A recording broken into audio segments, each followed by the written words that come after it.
Well, hi everyone, and welcome back to FilmDirt. Well, here I am with the sequel to Mortal Kombat.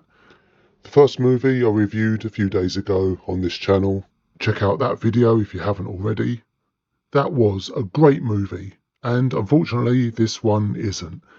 Maybe it should be called Mortal Kombat Humiliation because it really is a complete mess. You're puzzled as to what is going on. There's storylines here where things just happen and things pop out of nowhere, characters pop out, and there's no reason for them to be there. It just seems like a collection of set pieces. Now, I understand that's how the fighting game is. We just fight someone, then we fight someone else, and then we move on to fight someone else after that. And that's pretty much the format of the film. You don't have to take an arcade game literally and be like the arcade game. Looks like they thought they could get away with this, instead of actually constructing a script with a narrative. Not only that, what else I found puzzling was that they included animalities. Now, I don't know how seriously they were taken in the game. Weren't animalities and verbalities and brutalities and all that, they were kind of a player bonus for us to find the combination to enter at the specific time. I don't think they were supposed to be part of a movie script, or it was just realised very poorly.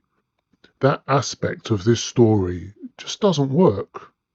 And when looking a little bit deeper into the production, it seems there were problems behind the scenes and there were cutbacks.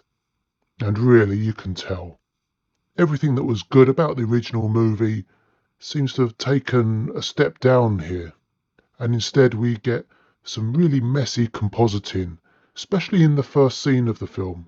It looks like they've tried to go from a very well lit daylight scene and tried to add a sky and then rotoscope around the actors.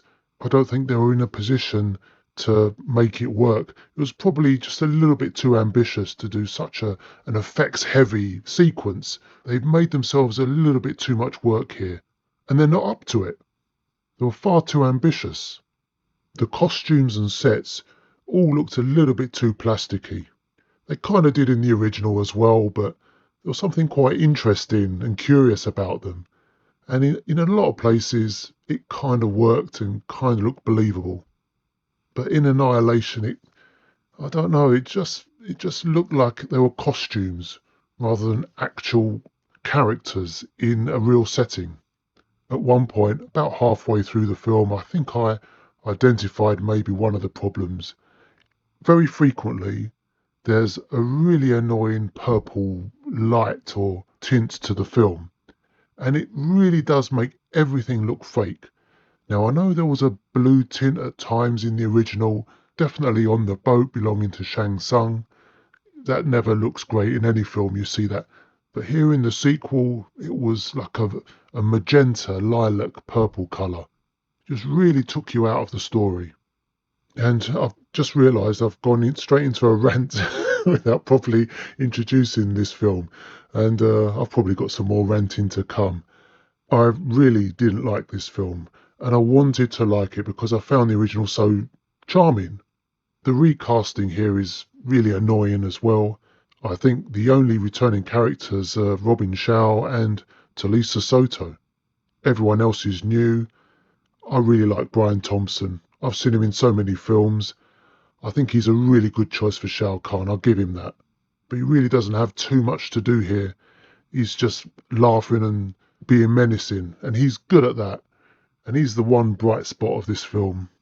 They've recast Johnny Cage and Sonya Blade.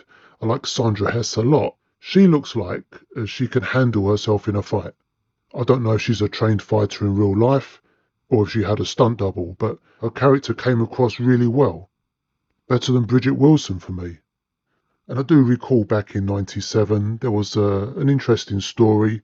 I don't know if it was intentionally leaked, but there was going to be a mud wrestling match between Sonya and Melina. But no matter how good that sequence was, it just didn't improve the film. There was too many setbacks. A lot of the CG wasn't good as well.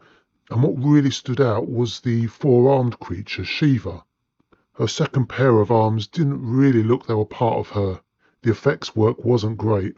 And throughout the film, there's a lot of rubbery, plasticky work. There was some creature that came out of the ground, and it looked even worse than the reptile character in the first film. And it was just a metaphor for the whole film. Things were just appearing, and then disappearing, and then we're somewhere else.